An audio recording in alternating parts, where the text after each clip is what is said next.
Aloha, welcome to the Mr.G podcast. This is episode 16. Today, we're going to be talking about celebrities that used to be homeless in honor of Jimmy Butler, who used to sleep in a laundromat and is now the biggest star and the biggest stage for the NBA Finals basketball games coming up on Thursday, 7-game series. So, um, congratulations to the Miami Heat and congratulations to the Denver Nuggets. They're going to be playing each other. Those of you listening today, you can listen to the Mr.G podcast on Amazon Podcasts. Apple Podcasts is the best place. Just type Mr.G podcast. Also Spotify, of course, and iHeartRadio podcast, as well as a few other places. The full episodes of the Mr.G podcast are uploaded right away onto Twitter and YouTube. So if you want to catch up as well, you can catch up there. Like I said, today's episode is episode 16. And let's get right into it. Celebrities that used to be homeless. Number one, we have Halle Berry. Now, Halle Berry, I already know this because I had previously made a movie. I made a movie. I made a few videos about celebrities that used to be homeless. Back then, I was actually homeless in the Portland, Oregon library, in the Multnomah County Library in Portland, Oregon. And I was looking online because I kept on saving stories in the back of my head about celebrities that used to be homeless because they would inspire me and keep help me to keep going. But I looked and I was like, nobody. I figured somebody would have made a montage video of all the celebrities that used to be homeless, and nobody. I couldn't find a single video on YouTube or on the internet of that. So I spent that day in the Portland, Oregon library while I was homeless, making a video about celebrities that used to be homeless. So I got to learn all about all the celebrities that used to be homeless while making this video. And there were so many of them, I had to make a part two and use a whole new song for a whole new montage. But about a week after I put up this video, it got a decent amount of views on my first YouTube channel. And then right after that, like 3 major media corporations made like almost exactly the same videos, celebrities that used to be homeless. And then their videos got millions of views. And now you can see that story everywhere. So I just Googled famous people, former homeless. And here we have Halle Berry. Like I said, Halle Berry was kicked out by her mother when she was 21 in New York City, and she ended up living in a homeless shelter in New York City. The New York City homeless shelter is notorious for crimes, and it's probably the largest, uh, you know, city homeless group in the United States. But you don't want to judge a book by its cover, and there's diamonds in the rough wherever you look. So imagine Halle Berry, one of the most gorgeous actresses, James Bond's girl, and she's 21 years old in a homeless shelter. So you don't ever know somebody's story and what they had to go through or what they're capable of. So never judge a book by its cover. All right, up next we have Hilary Swank. Also, I'm familiar with this story. Hilary Swank, the $1 Million Baby star, used to be homeless when her and her mom first moved to Los Angeles. They lived in her mother's car and booked auditions at the 7-Eleven payphone. So that's really a testament to having supportive parents who believe in you and believe in what you're doing. Hilary Swank, she had a mother who believed in her, and she ended up winning 2 Academy Awards as well for Best Actress. Next up, we have Jewel. Whenever you talk about celebrities that used to be homeless, everybody mentions Jewel. She was born Jewel Kilcher, but today everybody known her as her first name. Before that, in the early 90s, she lived out of a van, as it doesn't say it here, but I believe the story is she refused to sleep with her boss, and he refused to give her her last paycheck, and she found herself living in a van. Next up, Dr. Phil. Philip Calvin McGraw, known to viewers as Dr. Phil, was once homeless as a child. Who would have thought that he was ever homeless? All right. Next up, Daniel Craig, James Bond. So a James Bond girl and a James Bond actor were both homeless. Can you believe that? Halle Berry, former James Bond girl, and Daniel Craig, the James Bond when I think of James Bond. And he actually, when he was struggling as an actor, he slept on a park bench in London. So, I mean, it's hard not to. Everybody judges everybody walking around. But if you're walking down a street at night and you see a guy, James Craig, sleeping on a bench, with I picture like newspapers as blankets, which worked half-assed. I always saw it on TV growing up, and I once or twice or a dozen times I found myself that position. I was like, oh, I get to try out the newspaper blankets. So then it's just like, but then they're just like all crumply, and by the time you wake up, you're just like, if it's that cold, you're just like in a ball. And maybe I've wrapped myself in a ball of newspaper before, but it doesn't work as well as they act like in the movies. So Daniel Craig, yeah, once the James Bond, once he wasn't in a tuxedo, and he wasn't on a beautiful yacht. He was sleeping on a fucking park bench. All right. So, but look at him now. Things change. Next up, Tyler Perry. Tyler Perry might be close to a billionaire, right? He's a mega mogul movie maker. And years before he gained fame in the Mattia blockbuster films, and before he established his own production company, Tyler spent time homeless, living in a Geo Metro, if I'm not remember. People that are old enough, there was a time, I guess maybe on the mainland, they're still around. I've never seen a Geo Metro in Hawaii, but Geo Metros were everywhere. They were like the most common car during the late 90s and early 2000s. All right, next up, Susie Orman. It's funny, there's so many really rich people that used to be homeless. They say millionaires are generally always through inheritance, but billionaires are generally always self-made. So Susie Orman, she lived out of her van for 4 months in Berkeley, I believe, back in 1973. But now she advises others on their finances. Susie is worth 25 million, by the way.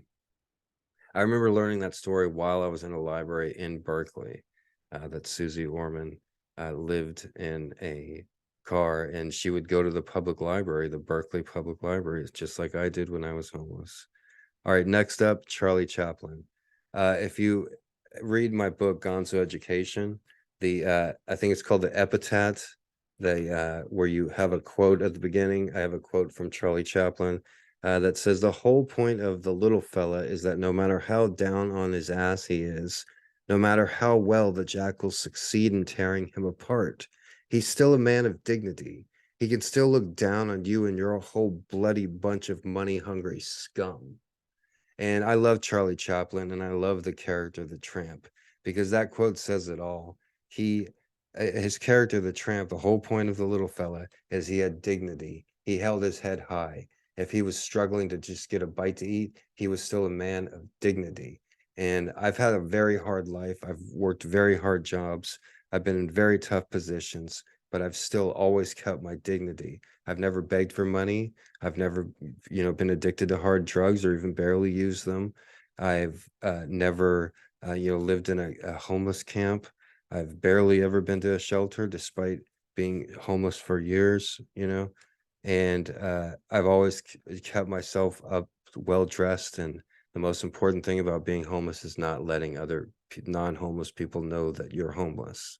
So that's what I see with the little tramp. Like, he's just like a traveler, and a tramp is what they used to call, hobos that, would catch the trains and go from place to place during the 1920s and the Great Depression, and even into the 40s and World War II time. And tramps would go and find a meal here and there and have at a soup kitchen. And there are modern day tramps that have done more traveling than the vast majority of people. More than like 70% of people don't go within a 50-mile radius of their hometown, of where they were born, actually. And I've met homeless people across the United States that they get around. They've been to the East Coast, West Coast, Deep South, and they know the United States better than just about anybody. So credits to him. Charlie Chaplin, he's a great silent filmmaker. And I'm going to put a quote of his in my next book that's coming out as well, which is the sequel to Gonzo Education. All right, next up on the list, we have Sam Worthington. Sam Worthington, after establishing himself as a respected actor in Australia, decided to move to the United States in the late 2000s. He fell on his luck, and when he received the news that he got the part for Avatar, he was living in his car. All right, next up, Jim Morrison. Jim Morrison was a struggling poet musician. He slept everywhere from rooftops to cars and even under the pier at Venice Beach. Hey, that's where I got my tattoo, in Venice Beach. Jim Morrison, he lived a very short, fast life. He died at 27, and the Doors had some success for about 5 years. He was raised in an upper middle class household, but he was homeless when he dropped out of UCLA Film School, or it was either USC or UCLA Film School. And I remember from the movie, the famous movie, The Doors, his film project was very abstract, and the other students laughed. He ended up dropping out of college, and that was worked out for him. Next up, I was surprised to see James Cameron. Director James Cameron lived out of his car, but forced selling the rights to the Terminator for $1. I don't know how that $1 made got him out of off the streets, but yeah, he was living in his car. A lot of these celebrities, they're living in their car, but that does count as being homeless. Maybe not in Hawaii, because there's, it's just so expensive here. Next up, William Shatner. Uh, Hooray for William Shatner, a great American, even though he's from Canada. William referenced his experience of being houseless on Twitter. After he was cast as Star Trek and played Captain Kirk, he actually lived behind a movie theater with a dog in his truck. And I don't need to click on that. I already know about it. Let's see, who else? Jim Cramer, a familiar face on CNBC. When he was younger, someone broke into his apartment right after he graduated from Harvard Law School and stole everything he had. He was forced to live in his car, and occasionally, friends would let him stay the night and take a shower. But the majority of the time, he was living in his car before he became a multi-million hedge fund manager. Kelsey Grammer used to be homeless. Kelsey Grammer has had more than his fair share of tragedies in his life. Including being homeless. Randy Quaid, the star of numerous films, yet for some reason he has been troubled with the law in recent years. Randy Quaid is an interesting case. He's just somebody that's maybe just too crazy. They say like 60% of NBA basketball players go broke within like 5-10 years after they retire, and they're being paid millions and millions. So a lot of it is missed money management. You really got to know how to make your money last in this world. Like me, for instance. I could go to the store and get the expensive cheddar cheese, but instead I just choose to make my cheese sandwiches like this with the easy cheese. Today's broadcast is brought to you by nobody, because nobody fucking watches, nobody listens. It's damn good though.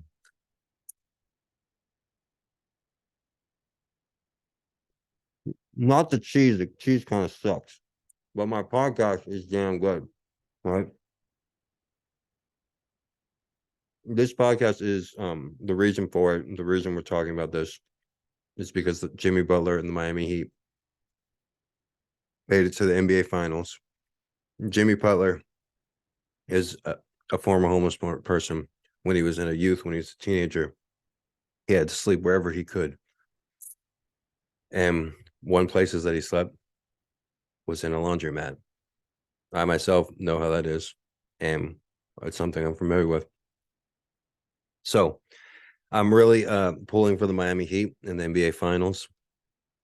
I mentioned on yesterday's podcast that I think the Denver Nuggets are going to win pretty easily in 5 games, but that was before I saw an interview with Jimmy Butler, Jimmy Heat, Jimmy Buckets, Jimmy Butler, and they asked him what he thought about the series, and he said, "Oh, I'm looking forward to it, and I like our chances." And he just had a sly smile on his face, and 90% of all communication is nonverbal communication. But after I saw that interview with him where he's like, "I like our chances," and he wasn't cocky about it, he didn't say it like I did just there. He's like, "I like our chances." But he had a sly smile, and I saw something in there, and it like he knew something Like, sometimes you see somebody and you're like, they have a secret. They know something that you don't know. But hey, that's how I see, and I see the world much differently than everybody else. My brain moves in much faster than others, and you can never see yourself through other people's eyes. So this is some good cheese, but I'm going to order some Chick-fil-A today, or a friend of mine is actually going to take me out to Chick-fil-A. And I had it once before and I didn't really like it. I think that has to do with acceptancy variation theory. Now, acceptancy variation theory is if you're going into an event or a certain situation and beforehand you've build it up in your head, like you're buying a used car, for instance, and you've heard so many things about used car salesmen, and you're dreading going to the used car lot, and you don't want to go there, and the guy's going to try to rip you off or overcharge you or have all these add-ons and stuff. But then when you actually go to the used car lot, it's not as bad as you had thought it was going to be. So you overly compensate your experience and you think of it as more highly positive and a better experience than it actually was. And the same thing can happen with a movie. If somebody's like, "Oh, this is the greatest movie ever. The Avengers Endgame is going to make you cry at the end. The 20 minutes Hawaii movie is just so awesome. It's the best thing you've ever seen." And then when you actually see the movie, you're like, "Oh," and that's because you built it up in your head so much. And I think that's the same when I tried Chick-fil-A. Is for years I've always heard about Chick-fil-A. It's so good. Chick-fil-A, it's the best chicken. I love Chick-fil-A. I live off of Chick-fil-A. And here in Hawaii, there is no Chick-fil-A. So I never actually got to try it. Recently, within the last year or two, they opened the first Chick-fil-A at the Ala Moana Center. And me and my girlfriend at the time, we waited in line and I got my Chick-fil-A and I took a couple bites and it wasn't all it's cracked up to be. And that's because I built it up so much in my head. So that's actually acceptancy variation theory. And yeah, I wanted to share that with you. Everybody have a great day. The Mr. G podcast is available. Most definitely, the best place is Apple Podcasts, but you can also listen on Amazon Podcasts, Spotify Podcasts. And if you're listening today and not watching the podcast, then it's important that you know that I am not wearing a shirt today. So that's important context. Everybody have a great week, and I'll talk to you tomorrow. Aloha.